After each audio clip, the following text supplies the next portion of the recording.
Ahoy hoy, I'm Planetwalk, and recently Eric Dubay released he's calling it a documentary, but for some reason I doubt that it's going to be deserving of the title. Now I haven't seen it yet, but my assumption is that it will be another Eric Dubay video, but a little bit fancier than the stuff that he normally puts out. In other words, it's going to be filled with a lot of wrong. So that's why I'm here, to debunk it. Now, I don't know if I'm going to be splitting this video into parts yet, because as I said, I haven't seen it. I don't know how long this is going to go for, but we'll see. Let's just jump into it. So there it is. The Earth from outer space. Do you believe this is a real, live recording? Do you believe? How about now? So firstly, what was that low-pitched, do you believe? What was that for? Like, I don't think that needed to be in there, to be honest. And secondly, we all know where this is going. We've all seen this before. We all know that it's going to be, oh, you thought this was real, but in fact, it's CGI. And that means that anything that NASA puts out that looks like this can also be CGI. Let's try this another way. Breaking news. NASA finally did it. They finally did it. They're finally live streaming the Earth spinning from outer space. The world is celebrating. Well, NASA already does have a live stream of the Earth from space on the ISS. You can see it on their website. Well, if you didn't fall for that, then why would you fall for this? Maybe you just never paid attention. When you do pay attention, you start to notice things. Are you paying attention? Now, as I'm sure everyone is aware, wide-angle lenses are a thing, and NASA will sometimes use wide-angle lenses. Now, wide-angle lenses can make curvature appear exaggerated, or it can make curvature appear inverted. This isn't hard to figure out. So I may have forgotten to mention that the name of this is Level, and here I thought I was bad with naming things. Did you know that starting at the end of 2015 through 2017, flat Earth was one of the top search terms in the USA, let alone the world? Citation fucking needed. So I'd love to know where Eric's getting that from, because Google Trends would beg to differ. So I went on to Google Trends and I set the date range to be 2014 to 2019. So I managed to think of 3 search terms that every single one of them did better than flat Earth. And these are just the ones that I thought of. I can guarantee you that there are definitely more than what I've thought of here. In fact, there's actually a search term that dwarfs everything that's in there so far. Yeah, you're not gonna beat that. While most of you were falling for the political charades, the rest of us were trying to discover the true nature about our world. Not really. Flat earthers are people that have been fooled by con men such as Eric Dubay and think they know better than scientists, despite their only qualification being that they've watched a YouTube video. And also, don't try to pretend that the search term flat earth was nearly as popular as Hillary Clinton or Donald Trump. Google Trends disagrees with you. There has never been one experiment that proves that the Earth is in motion. But what we found is when we turned on that gyroscope, we found that we were picking up a drift.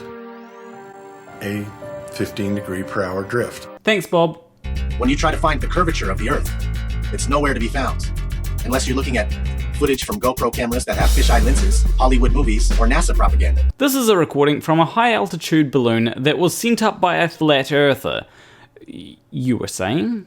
You're living in a world where there's fake people faking events on TV in order to move agendas forward, with the Earth being flat. I couldn't just sit around and do nothing. So my question is, what is your evidence that NASA is faking things? Because all of the evidence that I have seen tends to be things that are taken out of context, or misunderstandings, or just not understanding that computer glitches do happen.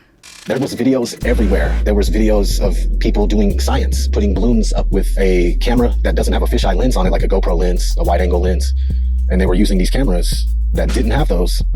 The horizon rose to eye level, which would be impossible on a ball that would be falling away from you as you rose up. I'm sorry, I didn't realize that non-fisheye lens cameras make the curve of the Earth appear inverted.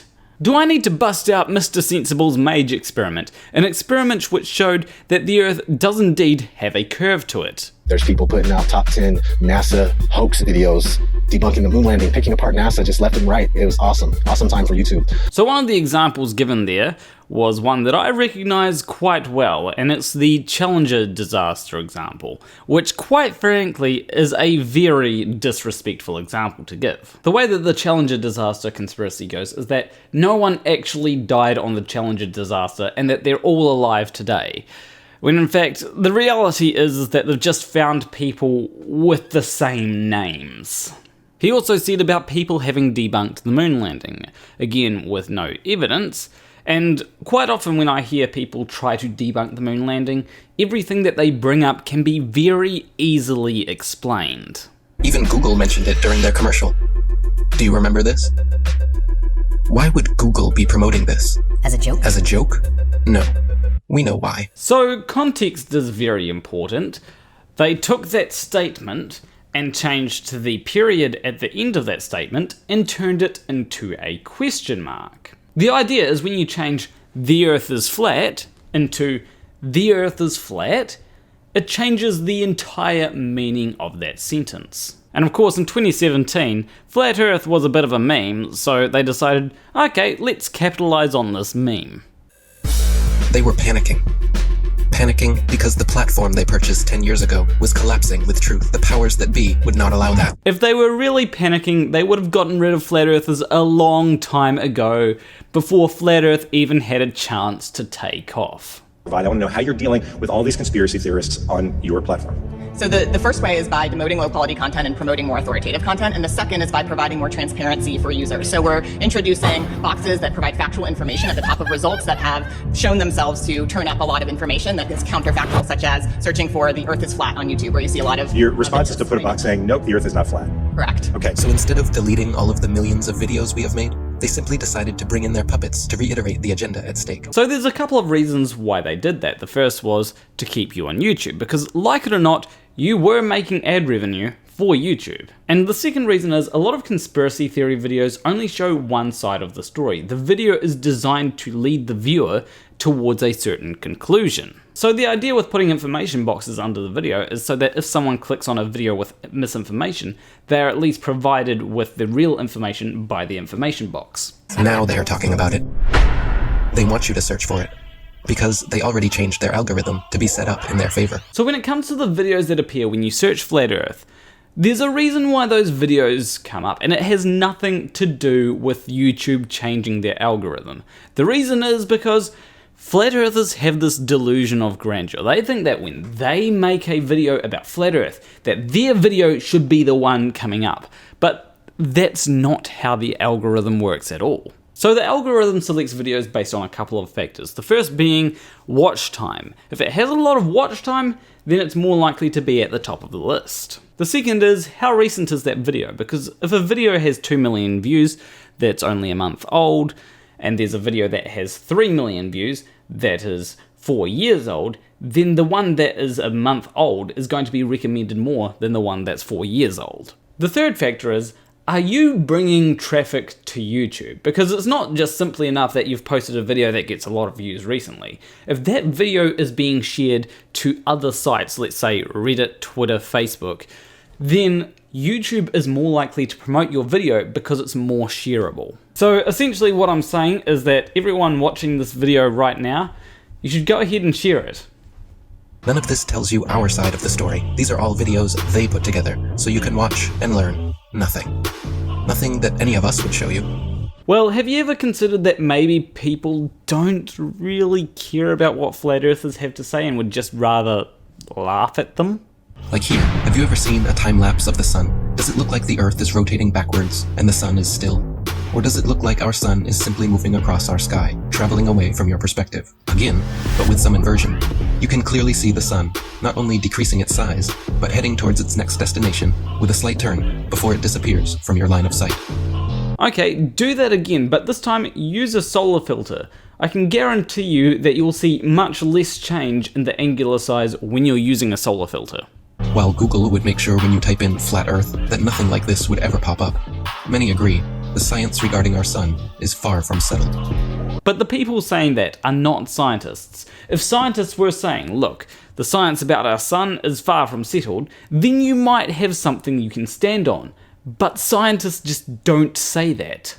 We're told that the sun is a massive ball of burning gas 93 million miles away.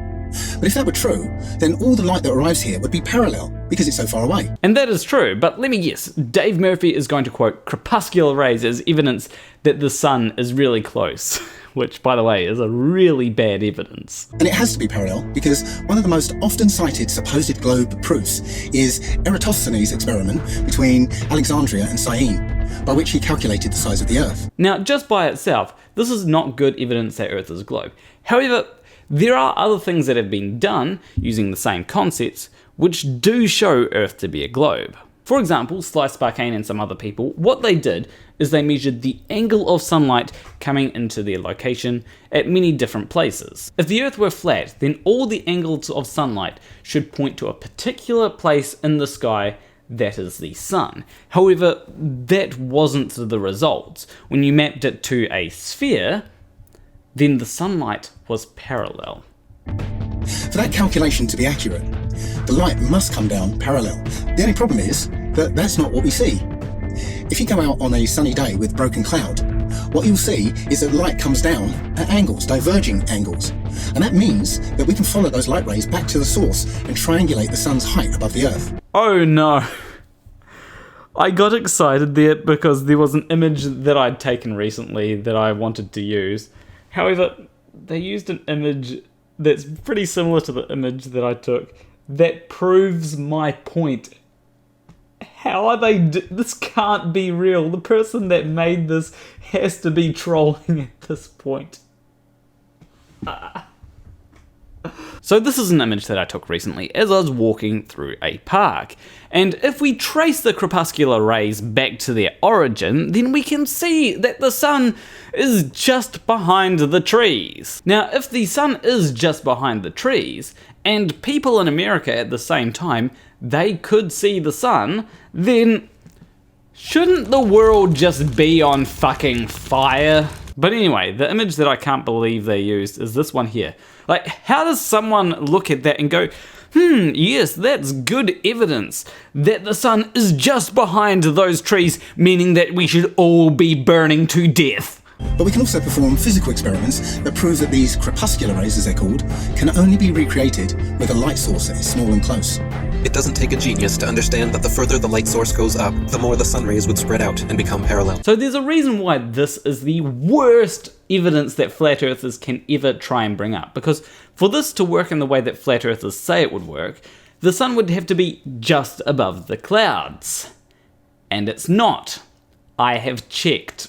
So this is a video that I took when I was on my way from Australia to New Zealand, and as you can clearly see, I am above the clouds. Now when I pan up to see the sun, look at that! The sun is well above the plane. So yeah, the sun is definitely well above the clouds. It's not just above the clouds. Now some people may ask, okay, why do crepuscular rays diverge then? And the reason is simply due to perspective. Perspective makes them appear as though they're diverging when in fact they are parallel. The reason you'd even think that the If the Earth was flat, wouldn't it be sunny all the time? I mean, have they ever even thought about it? He's got a point, you know? Well, if you'd let me finish, the reason you'd even think the sun would be visible from anywhere on Earth is because of the images they have shown you. Okay then, how about you tell us what you think the Earth actually looks like? I'll be waiting. Yeah, I know he's not going to. No one promoting this bullshit stands for truth. You can keep believing in your fantasy gas ball 93 million miles away. You can keep believing in your fantasy gas ball. While we keep experimenting to try and figure out what the sun actually is. Okay, what is the sun then? Because there's pretty good evidence out there that the sun is a fusion reactor that has a corona of helium. Maybe flat earthers should try getting into spectroscopy.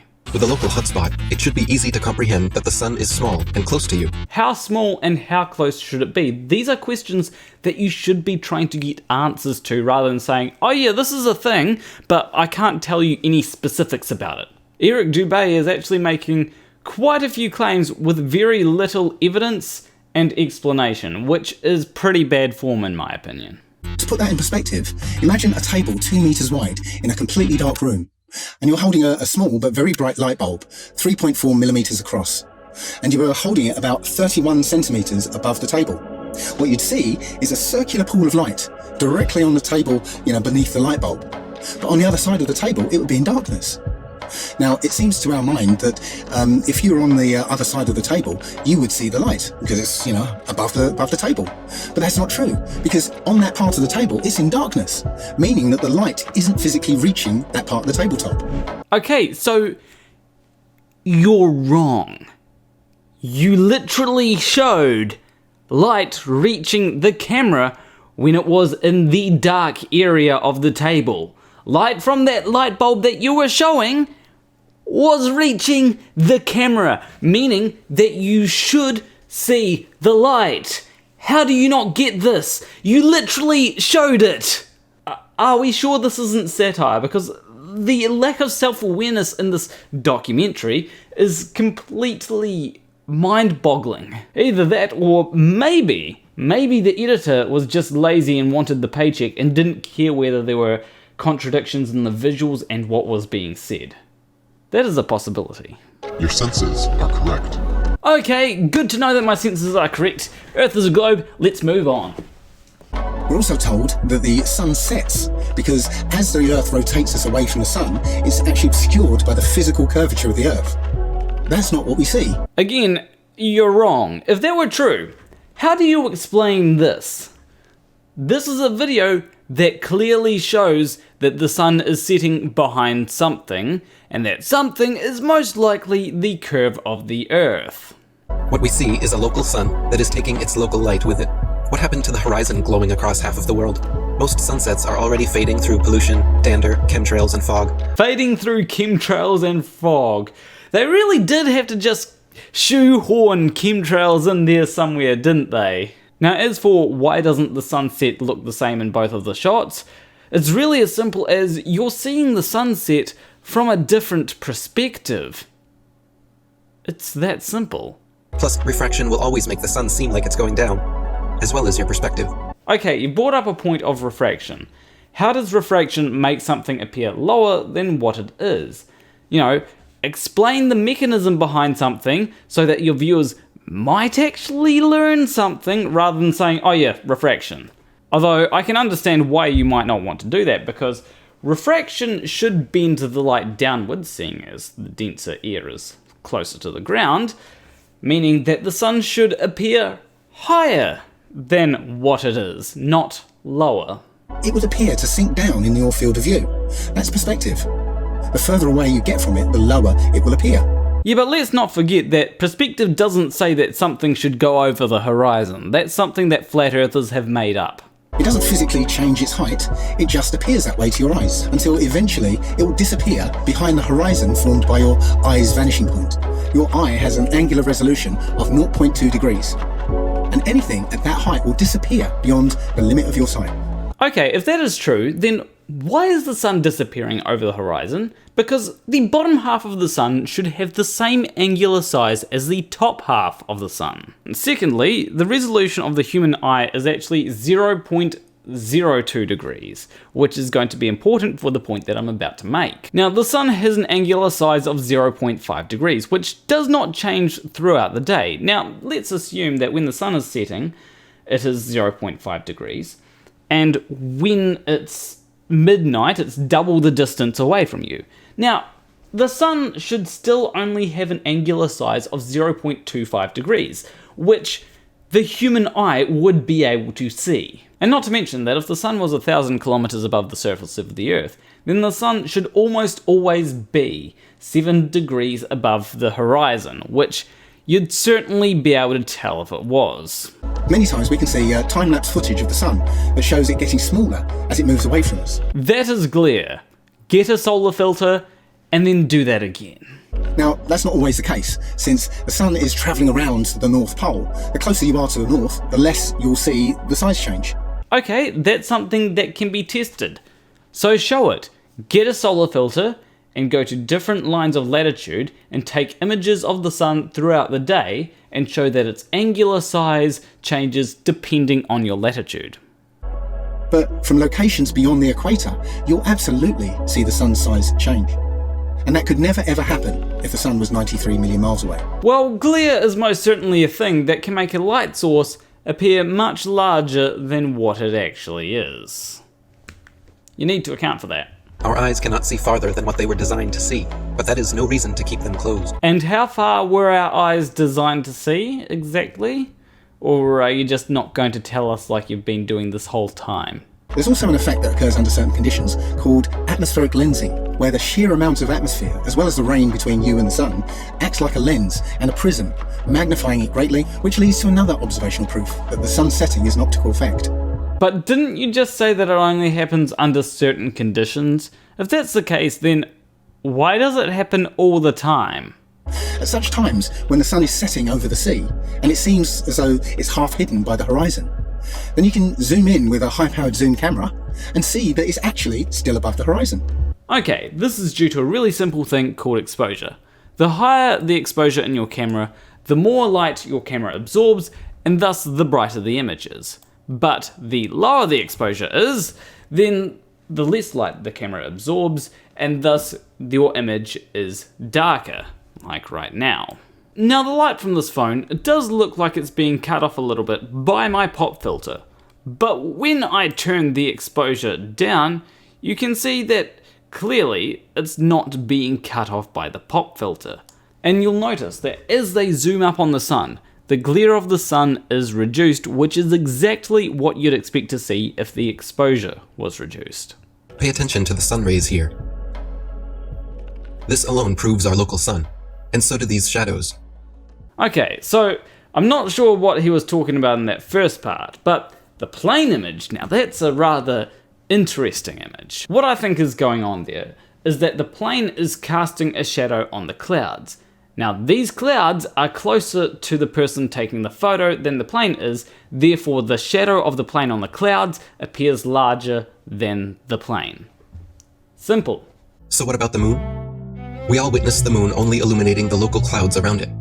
That is because it is also a local light. You gotta love how flat earthers just won't understand something, so they'll just make something up to fit their worldview. So the reason why the moon only appears to light up the clouds around it is because light will go through those clouds. Now, as the light is traveling through the clouds, it will get scattered, but it won't get scattered in all directions. It will only get scattered in directions that are similar to the direction that it was originally traveling. So this means that the closer that a cloud appears to be to the moon, the more light that goes through that will be scattered in the direction of your eyes, whereas further clouds away from the moon, less of the light that goes through that will be scattered towards your eyes. As we can all agree, shade from the sun is cooler than direct sunlight. But did you know, the moon's shade is actually warmer than direct moonlight? The moon produces cold light. You know what'd be funny? If later on in the film, they brought up the second law of thermodynamics to say, oh, you can't have pressure without a container. But right now, they're ignoring the laws of thermodynamics. So you may be wondering, what do I mean by that? Well, if you have an area that has heat in it and you want to cool that area down, what you have to do with that heat is you have to move that heat from there to somewhere else. That is basically how a refrigerator works. Now, light contains a bit of energy, and that energy can be converted into thermal energy, also known as heat. You know what's not a type of energy? Coldness. Coldness is actually lack of energy. So to make something cold, you've got to remove energy from it. That's not going to happen if you introduce energy to that place. Something the science priests must have forgotten to teach us all about in school. Or maybe you just didn't pay attention in school when they taught you about radiative cooling, which has caused you to confuse radiative cooling with, oh, it's the moon cooling things down with its light. Here's a little test you can do to check whether it's radiative cooling or cold moonlight. Set up your experiment and do it when there is a full moon. Now leave that experiment up and do it when there is a new moon. And get back to me with results. I have actually heard of other people's results, and they purport that there's no difference whether there's a full moon or whether there's a new moon, which indicates that it's radiative cooling. Not only that, but at times we can see stars through the moon, proving it is not some solid rock 238,900 miles away. So it looks like you are basing that off of shaky camera footage during the day. You know, the day, a time that is notorious for its lack of stars in the sky. Good job. Consider myself to be an ordinary, humble person who wants to serve mankind with what man has striven for from the beginning of consciousness, with truth. So it is very difficult to find any information on this R. Foster character. It'd be like if I were to bring up someone called Dr. Rosen Liebenshire, and I were to use this person as evidence for everything that I say, yet you can't find any information on Dr. Rosen Liebenshire. Would you take what he has to say seriously? I personally wouldn't. I'd go with someone where I can find out exactly what their credentials are, what papers they have published, and what experiments they have done. What is your theory? Well, it is by now rather more than a theory. 10 or 11 years ago, I stated to various scientists that the moon is not a piece of rock, but it is plasma, cosmic plasma. Gravitational theories are out, and a new concept of the cosmos and of its laws has to be evolved. This fact will eventually be confirmed. I made certain predictions which were already confirmed in 1958, and the situation now is coming close to a complete confirmation. What will be the result if you're proved to be correct in your theories? The result will be profound and decisive.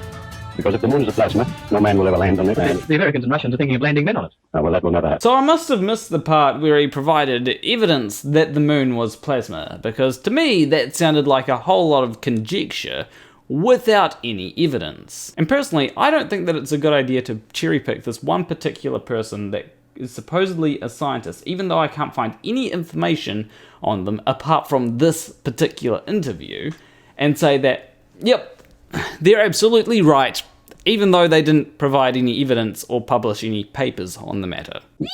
People actually believe they walked on the moon, talked with Nixon, played golf, drove a car, and planted a flag. Yep, just because you say that it didn't happen, that doesn't mean that it suddenly didn't happen. If you really believe that Neil Armstrong took the first step, then why don't you give any credit to the cameraman already there waiting for him? Oh, are you talking about that camera that's attached to the lunar module? The one that you wouldn't need someone outside the lunar module to operate? These guys were all US military men coerced into acting. They wanted the money and power that came with the deal, of course. The problem was, they were terrible actors. They couldn't even pretend to be excited, knowing they were lying to the world. Or maybe they were tired. That's like I am. But the show had to go on. Michael Collins and Neil Armstrong rarely spoke in public about it, but there was one man not shy about lying to your face. The spokesperson for the Apollo deception. It's my pleasure to present Colonel Edwin Aldridge. No handshake, hug, smile. Their facial expressions are similar to those experiencing constipation, not celebrating an accomplishment. Well, there is this thing called professionalism. You can't just go up to someone and be like, alright, I'm excited, come on, give me a hug. There is also the irony that Eric Dubay doesn't sound very excited in this movie that I assume would be quite a big accomplishment for him. Where's your excitement, Eric? You need to sound way more... I sound more excited than you, and this isn't even a huge accomplishment for me. Society has always debated these planned Apollo events since day one, never imagining then that almost 50 years later, they haven't had the balls to fake another. Well, there are reasons why we haven't gone back to the moon. The main one being, there hasn't really been all that much of an incentive to go back to the moon. It's as simple as that. Anyway, I think I'm actually going to leave it there for tonight. I am actually getting pretty tired. Eric Dubay's voice is one of those voices that really takes the energy out of you to listen to it, doesn't it? Where have all my viewers gone? But for the few people that did make it this far in the video, make sure you leave a like and subscribe if you like this video, and don't forget to share it around to everyone. As always, a big shout out to my $20 or more patrons. What Jesus, Hugh Jarsz, M.C.Nutkin, Jane Spade, Wolfie, Morrie, Graymore Ghost, KidVicious, and Sacha Campbell. If you want to support me financially, you can do so on Patreon. There should be a link appearing there. But anyway, I will see you in the next video. Between you and me, thank you for watching. Alrighty, there's about half an hour-ish left to go, but that is sped up, so it's fun time.